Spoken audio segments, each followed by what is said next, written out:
Por acá vamos a hablar también pequeñamente de los corticoides.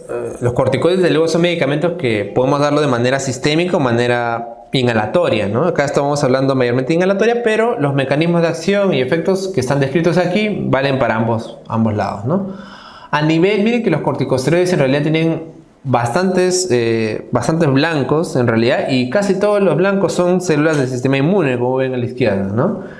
El eosinófilo, ¿no? En el cual disminuye el número de eosinófilos, aumenta la muerte natural de estos mismos, ¿no? Los linfocitos T, disminuye la expresión de las citocinas. A nivel de las células cebadas baja el número. A nivel de los macrófagos disminuye las citocinas y también el número de las células dendríticas. Por lo tanto, los corticosteroides, por eso en realidad cuando son usados crónicamente y con una dosis relativamente alta, pueden ocasionar la inmunosupresión, que justamente lo buscamos en muchos de los pacientes, ¿no? En muchos de los pacientes realmente buscamos la inmunosupresión con los corticosteroides. Y a nivel también de lo que son las células epiteliales, las células endoteliales, también puede a veces tener efecto importante, ¿no? Se dice que a nivel de las glándulas mucosas, por ejemplo, puede disminuir la secreción del moco, ¿no? Incluso a nivel de las vías respiratorias, esto es también conocidísimo, ¿no? Se habla de un efecto por ahí coadyuvante con los receptores beta 2 que, o sea, favorece la expresión de los receptores beta 2 y por lo tanto la función, ¿no?, de los beta-agonistas puede de alguna u otra manera ayudar, ¿no? Y también puede disminuir lo que es la fuga del líquido intravascular, disminuyendo lo que es la secreción de moco, la secreción del edema mismo, y también en las células epiteliales puede disminuir la inflamación a través de la disminución de las citocinas, sobre todo, ¿no? Los corticosteroides entonces tienen una gran cantidad de ejemplares. Ahí tenemos, por ejemplo, la hidrocortisona, ¿no? La beclometasona, que se utiliza bastante en aplicación tópica, la fluticasona, la triamcinolona, que también lo tenemos disponible en cremas, y la budesonida, que lo tenemos también en presentación inhalatoria, ¿no? El mecanismo de acción de los corticosteroides, como ustedes saben, es a nivel justamente nuclear, ¿no? O a nivel también se le dice intracitoplasmático, ¿no? Porque en realidad el corticoide tiene un receptor que está en el núcleo o en el mismo citoplasma, pero mayormente actúa a nivel del núcleo porque tiene que ingresar a este receptor y a partir de aquí va a inhibir la acetilación, ¿no? Esta inhibición de la acetilación a nivel de la cadena de ácidos nucleicos va a disminuir, porque acá estamos bloqueando la transcripción genética y por lo tanto vamos a disminuir la generación de proteínas, ¿no? Entonces, la idea de los glucocorticoides mayormente es la disminución de la producción de proteínas que al final van a estimular ya sea la creación o ya sea la estimulación de los diversas células del sistema inmune, ¿no? Por ejemplo, la disminuye la producción de quimiosinas, de citocinas, que por lo tanto va a disminuir de una manera evidente la producción de respuesta inmune, ¿no? Que al final es lo que uno está esperando. Entonces, la fracción de esteroides que se inhala hacia los pulmones va a tener un efecto local, pero aún así puede absorberse, ¿no?, una parte hacia otros sistemas. Y esta parte que alcanza la circulación sistémica justamente puede llevar a todos los efectos adversos que ya conocemos de los corticosteroides, ¿no? La fracción absorbida puede metabolizarse en el hígado, lo que llamamos el metabolismo del primer paso. Y justamente el uso de aerocámaras, ¿no?, también llamadas de cámaras espaciadoras, disminuye esta propensión, ¿no? Disminuye la probabilidad de depósito, ¿no?, a nivel orofaringio, ¿no?, que el corticoide se quede ahí, con la consiguiente aparición de efectos adversos.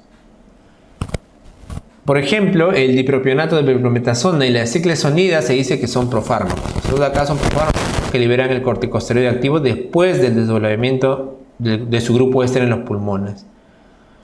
La ciclesonida lo utilizamos como inhalador para el asma y como atomizador nasal también para rinitis alérgica, ¿no? Muchos de estos corticoides se usan también para rinitis alérgica, ¿no? Hay una también presentación para administrar por vía nasal, ¿no?, el atomizador nasal. La budesonida y la fluticasona, por su parte, tienen un mayor metabolismo de primer paso, ¿no?, que por ejemplo la beclometasona. Por lo tanto, es menos probable que produzcan efectos sistémicos con dosis inhaladas en elevadas, ¿no? Sería el beneficio de la fluticasona y la budesonida, que desde luego son más caros, ¿no? También han sido sintetizados después de la beclometasona, que era la clásica. Por lo tanto, se supone, se postula que tiene menos efectos adversos, ¿no? Y este de acá también es un cuadro muy importante, ¿no? Este de acá es un cuadro muy importante porque me resume lo que es las dosis medias, bajas y altas para adultos y para niños, ¿no? Miren que en realidad las presentaciones de beclometasona, ¿no? De budesonida, de ciclesonida, etc. Hay diferentes presentaciones, ¿no? O sea, cada uno de ellos tiene, como les digo, en el inhalador tiene la dosis, ¿no? Por ejemplo, 100 microgramos, ¿no? Por puff, ¿no? 100 microgramos, quiere decir con puff me da 100 microgramos. Entonces, acá está la dosis que se considera media, alta o baja, ¿no? Por ejemplo, en el caso de la beclometasona, ¿no? Beclometasona, la presentación característica, que es la hidrofluoroalcano, que es la que más se usa, ¿no? Este de aquí, si usamos 100 a 200 microgramos, se considera dosis baja, y más de 400 se considera una dosis alta, ¿no? Cuando ustedes veían ese cuadrito del GINA, ¿no? Del manejo del asma, entonces hay una dosis baja de corticoides y hay una dosis alta. Hay una dosis media y una dosis alta, ¿no? Cuando hablamos de baja, normalmente estamos hablando de estas de acá, ¿no? La fluticasona igualmente. 100 a 250 es la dosis baja y la dosis alta más de 500, ¿no? Si la presentación de la fluticasona, imagínate, es de 250 microgramos, ya sé que con un puff le voy a dar 250 y con dos puff le voy a dar 500 aproximadamente, ¿no? Como les digo, todo eso de ahí es aproximado. Igual la mometasona tiene 110 a 220, la dosis baja, más de 440, que probablemente sean 4 puff, ¿no? De esa presentación es la dosis alta, ¿ya? Igualmente lo mismo para niños, en este caso de 6 a 11 años, que es lo que se suele utilizar, ¿ya? Entonces cada corticoide tiene una dosis aproximadamente media, alta y baja.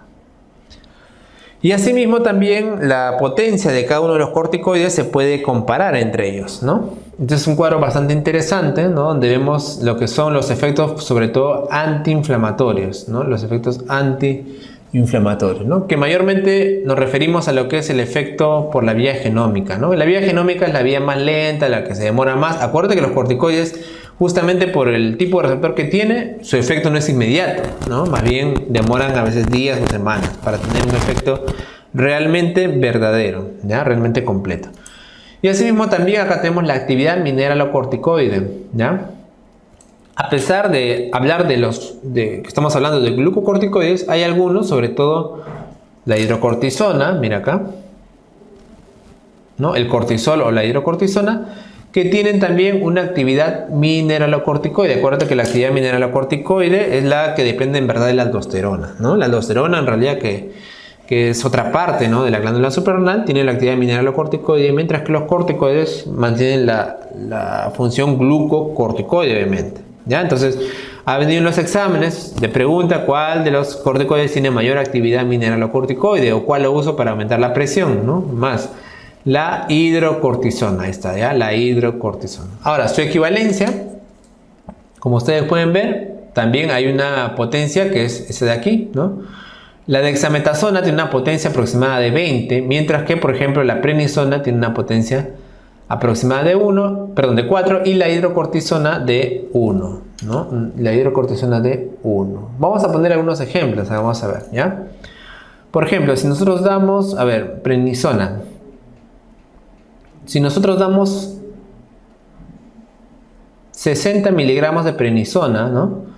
Entonces la potencia de la prednisona es como 4. Entonces, ¿cuánto tendría que dar de hidrocortisona? Si la potencia de la prednisona es 4 y la de hidrocortisona es como 1, pues obviamente la dosis que tendría que dar de hidrocortisona debería ser mayor, ¿no? ¿Cuánto mayor? Pues 4 veces. Entonces, sería 4 por 60, 240, ¿no?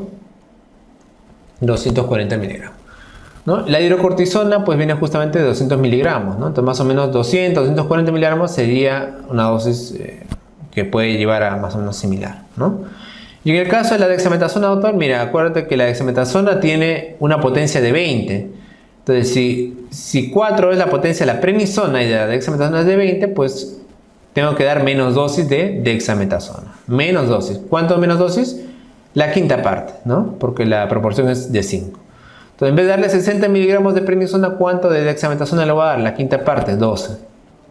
¿No? La ampolla de dexametasona, por eso viene de 4, porque en realidad es bastante potente, ¿no? 4 miligramos de dexametasona equivale a Perdón, o sea, 12 miligramos equivale a 60 miligramos de prednisona, ¿no? Entonces, con ampollas de 4 puedo darle una ampolla de dexametasona cada 8 horas, ¿no? Ese de ahí me agruparía más o menos eso. Muy bien. Y así puedo hacer, ¿no?, diversas comparaciones de corticoides para pasarle de vía endovenosa, vía oral, etc. Y acá, para terminar, vamos a hablar de otros medicamentos que se usan en algunos problemas respiratorios importantes, ¿no? Uno de ellos, por ejemplo, que también ha venido en los exámenes, no muchas veces, pero sí ha venido, son las llamadas metilxantinas, ¿no? Metilxantina. Las metilxantinas en realidad son varias. Una de ellas, por ejemplo, es la teofilina, ¿no? Las metilxantinas tienen una estructura muy similar a la cafeína. Acuérdate que la cafeína de hecho se usa en neonatos, sobre todo para también tratar temas de broncoconstricción, ¿no? Cafeína, ¿ya? Pero nosotros usamos la teofilina. La emprofilina, por ejemplo, es una droga más potente todavía como broncodilatadora y puede tener menos efectos tóxicos porque no llega a antagonizar a los receptores de adenosina como así lo hace la teofilina. La doxofilina tiene un efecto inhibidor también en la fosfodiesterasa E, similar a la teofilina, pero es menos activa como antagonista de la adenosina, ¿no? Y la aminofilina también es otro tipo de metilxantina que junto con la teofilina son, digamos, las más antiguas, ¿no? Estas de aquí son las más modernas, las que tienen supuestamente menos efectos adversos. El mecanismo de acción de las metilxantinas es la inhibición no selectiva de una enzima conocida como la fosfodiesterasa, ¿no? Esta enzima es la fosfodiesterasa. La fosfodiesterasa es una enzima muy importante que justamente tiene que ver con la broncodilatación, ¿no? Y al inhibirse justamente vamos a tener la respuesta que queremos, que es la broncodilatación. Pero también asimismo las metilxantinas, algunas, ya sabemos cuáles más, pueden antagonizar a los receptores de adenosina, ¿ya? Y eso me puede causar algunos efectos adversos. Además, también se ha visto que la metilxantina puede, ¿no?, esos son ya efectos menos importantes, aumentar la liberación de la interleuquina 10, que es una interleucina antiinflamatoria, puede disminuir la expresión génica del NF-κB, que es un mediador inflamatorio importante, puede favorecer la apoptosis de neutrófilos y también de los eosinófilos y puede activar la histona desacetilasa, ¿no?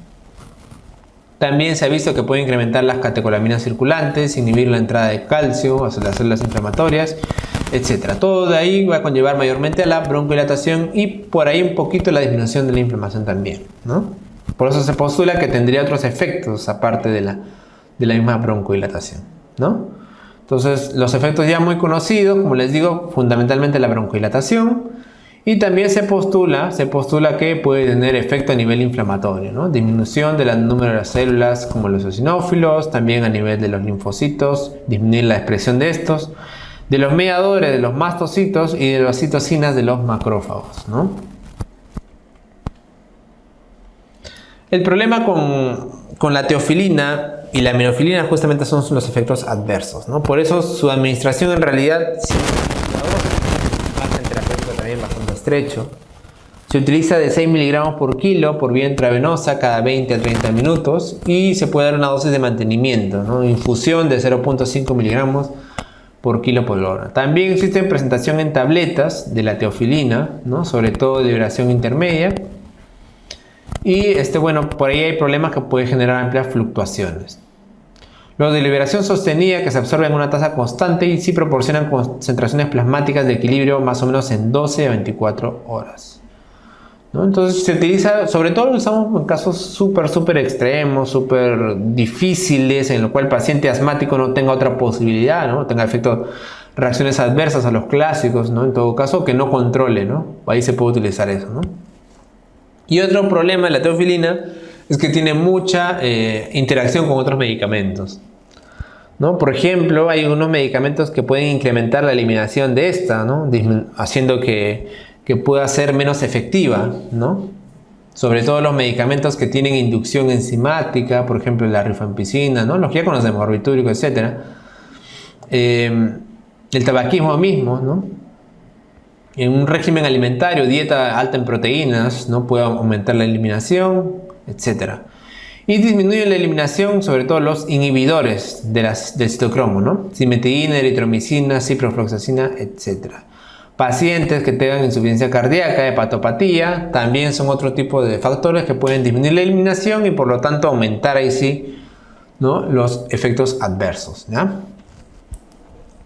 Otro grupo importante a recordar acá vendría a ser los famosos antileucotrienos, que ustedes deben conocerlo porque son medicamentos, ¿no?, más modernos que tienen que ver con el manejo fundamentalmente del asma, ¿no? Estos leucotrienos intervienen en el asma, tienen efectos potentes de broncoconstricción y también de hiperreactividad, ¿no?, de las vías respiratorias. Exudación de plasma y con eso la mayor producción pues de tos con flema, ¿no?, tos con expectoración. El mecanismo de acción, como ustedes saben, es la inhibición de una enzima, ¿no?, que sale a partir del ácido araquidónico, no de la ciclooxigenasa que ya hemos visto en el caso de los AINES, sino de la enzima lipooxigenasa, ¿no?, de la lipooxigenasa. Ahora, los clásicos que conocemos en realidad lo que hacen es ser antagonistas de los receptores, ¿no? Sí, de los receptores de los leucotrienos, que es el LT1. Ahí tenemos al montelukast y el sarfirlukast, ¿no? Y por otro lado sí tenemos a otros que son directamente inhibidores de la enzima 5-lipooxigenasa, que es el sileutón, ¿ya? Pero los que conocemos como montelukast son antagonistas de los receptores de la lipooxigenasa, ¿no?, que en realidad son estos de acá, ¿no?, el LT1. El ácido araquidónico, como les decía, ¿no?, se desdobla con la ciclooxigenasa, ahí da los derivados que van a ser antagonizados por los AINES. Y por otro lado, la vía de la lipooxigenasa, ¿no?, acá vamos a tener los inhibidores directos, como el sileutón, y otros que son los antagonistas de los receptores, como el montelukast, pranlukast y sarfirlukast. Al final, los efectos que esperamos, por un lado, ¿no?, es inhibir la broncoconstricción, disminuir la secreción de moco, la exudación de plasma y el reclutamiento de los eosinófilos, ¿no? ¿Para qué utilizan los antileucotrienos? Pacientes generalmente con asma leve a moderada causan una mejoría significativa en la función pulmonar y en los síntomas del asma, ¿no? Y también se ha visto que disminuyen el uso, ¿no?, la necesidad de utilizar los betagonistas o la terapia rescate, ¿no?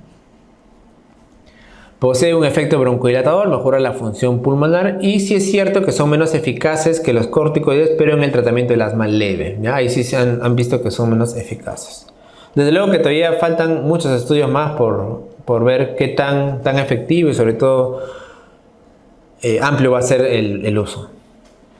Y luego finalmente es esta partecita de lo que es la hipertensión pulmonar, ¿no? Acuérdense ustedes que también existen enfermedades que causan hipertensión pulmonar, ¿no? Y en el caso sobre todo de las hipertensiones pulmonares primarias, que es ocasionado por muchas enfermedades, por ejemplo la esclerodermia, existen algunos tipos de tratamientos que ya han sido creados específicamente para esos trastornos. Para nosotros generar el aumento de la presión arterial, perdón, la presión, sí, de la arteria pulmonar, ¿no?, aumento de la hipertensión pulmonar, existen estos factores, ¿no? Entre ellos está, por ejemplo, el calcio, ¿no?, la endotelina, a través de los receptores de endotelina 1, que van a favorecer sobre todo obviamente la acción del calcio mismo y van a dar la contracción, ¿no?, y la proliferación.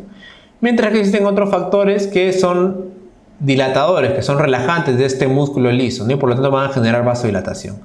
La prostaglandina I2 y el famoso óxido nítrico, ¿no? Ambos aumentan por un lado el AMP cíclico y el GMP cíclico y van a dar la relajación.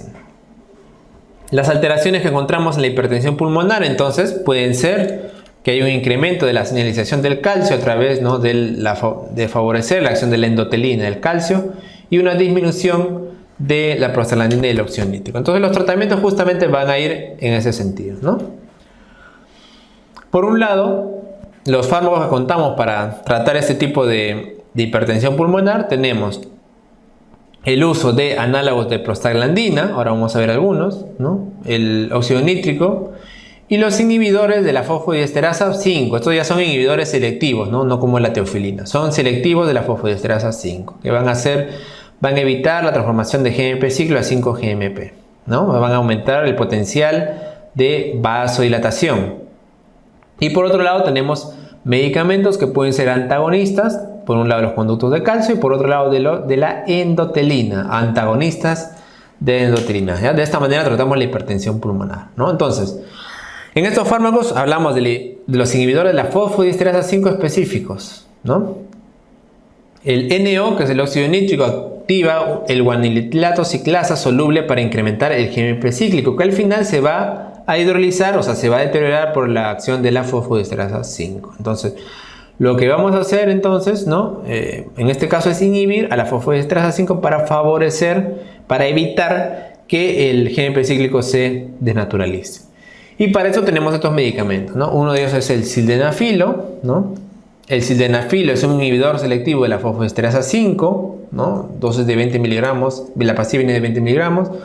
Se puede administrar cada 8 horas para mi objetivo, que es disminuir la hipertensión pulmonar. Es eficaz para reducir la resistencia pulmonar y desde luego va a mejorar el desempeño, ¿no? En el ejercicio de pacientes que tienen hipertensión pulmonar. ¿Cuáles son los efectos secundarios del sildenafilo? Puede causar dolor de cabeza por dilatación de los vasos, ¿no? del cráneo, es un característico, trastornos visuales, hay confusión de los colores verde con azul, etc., ¿no? Y el tadalafilo es un medicamento que tiene mayor duración de acción que el sildenafilo y se puede dar una vez al día, ¿ya? Esos medicamentos sí también son utilizados en el tratamiento de la impotencia sexual, sí, tal vez lo conocen por ahí, ¿no? El sildenafilo es el famoso Viagra, pero su uso también a nivel respiratorio es justamente a nivel de ocasionar una vasodilatación a nivel pulmonar, ¿no? Que desde luego que ayuda bastante a estos pacientes. Ahora, podemos también utilizar los antagonistas de los receptores de la endotelina, el famoso Bosentan, ¿no? La endotelina, a través de los receptores ST1, es un vasoconstrictor pulmonar potente. Ocasiona la contracción de las células del músculo liso vascular y también proliferación, a través de los receptores ETA, ¿no? Mientras que los B medican la liberación de prostaciclina y también óxido nítrico en las células endoteliales. O sea, el ETB tiene un efecto relativamente opuesto, ¿no? El ETB es un efecto opuesto al ETA, o sea, es un vasodilatador. Pero desde luego el efecto mayor es el del ETA. El Bosentan, por su lado, entonces hace un antagonismo de ambos receptores en realidad, ¿no? Mientras que el ambrisentan, por ejemplo, se supone que es mejor porque es un antagonismo selectivo de los receptores A, ¿no? Pero en realidad el Bosentan es conocido como es uno de los primeros que se ha utilizado, antagonista de los receptores de la endotelina, y es útil porque reduce los síntomas y mejora también la mortalidad, ¿no? En hipertensión pulmonar. Dosis de inicio 62.5 miligramos cada 12 horas. Y después se puede incrementar la dosis, ¿no? 125 miligramos cada 12 horas. Hay que tener cuidado con efectos secundarios, cuidado por ahí de elevación de transaminasa, por eso es bueno tomar un perfil hepático previo, ¿no? Anemia, cefaleas, edema. Y hay un riesgo pequeño de atrofia testicular e infertilidad, ¿no? Es teratogénico, por lo cual contraindicado en embarazadas. No es un problema cuando tenemos a veces pacientes con mujeres, ¿no? Con enfermedades autoinmunes y a la vez, ¿no? Quieren gestar, hay que tener mucho cuidado. Otro de las dianas que hemos hablado, el uso de un medicamento que favorezca la acción de la prostaglandina I2, que es una prostaglandina que hemos visto que es vasodilatadora, ¿no? El famoso epoprostenol. La prostaglandina I2 se produce en las células endoteliales, en la circulación pulmonar y produce relajación directa en las células del músculo liso, ¿no? El epoprostenol se maneja por vía endovenosa, es eficaz para reducir la presión de la arteria pulmonar. Igualmente, mejora el desempeño del paciente en el ejercicio, ¿no? Se utiliza a través de una bomba de difusión. Todos esos medicamentos en realidad se utilizan en el hospital, ¿no? No son medicamentos así que el paciente puede hacerlo en casa. Puede causar cefalea, rubor, diarrea, dolor mandibular, etcétera, también, ¿no? Tenemos otros medicamentos más modernos como el teprostenil o el hilopros, ¿ya? Cuyo mecanismo de acción en realidad es similar. Muy bien. Estos medicamentos que les he hablado últimos son medicamentos que los usamos sobre todo en hipertensión pulmonar, ¿no? Y mayormente lo usamos en enfermedades autoinmunes en las cuales la hipertensión pulmonar suele ser muy resistente, ¿no? Es una causa de mortalidad importante, como ustedes saben, de la esclerodermia, ¿no? Y realmente ha mejorado bastante el pronóstico de muchos de estos pacientes, porque en realidad, imagínense, antes no había medicamentos para tratar la hipertensión pulmonar y pues la mortalidad pues era mucho más enorme, ¿no?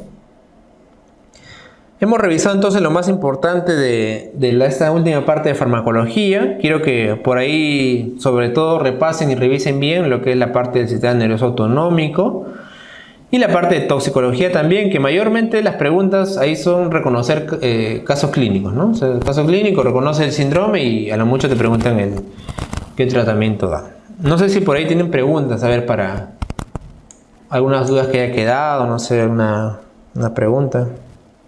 La parte de sistema nervioso simpático y parasimpático, como les digo, es bastante útil, ¿no? La clasificación, ahí sobre todo se rayan a veces cuando hacen preguntas de fármaco, se quieren preguntar específicamente por algún medicamento, qué tipo de receptor bloquea, alfa 1, beta 1, beta 2, ¿no? Desde luego lo van a revisar también en cardio, ¿no? Ahí van a hablar un poquito de lo que es el uso en angina, uso en problema cardíaco, ¿no? En arritmias cardíacas. Luego la parte de respiratoria también la van a revisar en neumo, ¿no? Ahí van a ver lo que es la clasificación ¿no? del EPOC, el asma, pero más o menos la base, ¿no? Como les digo, acuérdense también bastante de los sinónimos, ¿no? Me gusta eso mucho de los sinónimos. Simpático mimético, adrenérgico, agonista, todo eso ahí tienen que saberlo bien, porque a veces en los exámenes pueden preguntarlas de cualquier modo y ustedes pueden jugar con eso, ¿no? En realidad eso es bastante importante, ¿no? Y en la parte de tóxico, como les digo, mayormente es cuadro clínico. Paciente viene así, midriasis, miosis, cialorrea, no cialorrea, diagnóstico, hace el cuadro clínico. Y a lo mucho te pueden preguntar el antídoto, es lo que más utilizo. Bueno, si no hay preguntas entonces, me despido chicos, mucha suerte y por ahí nos vamos a ver seguro en fase 2. Nos vemos.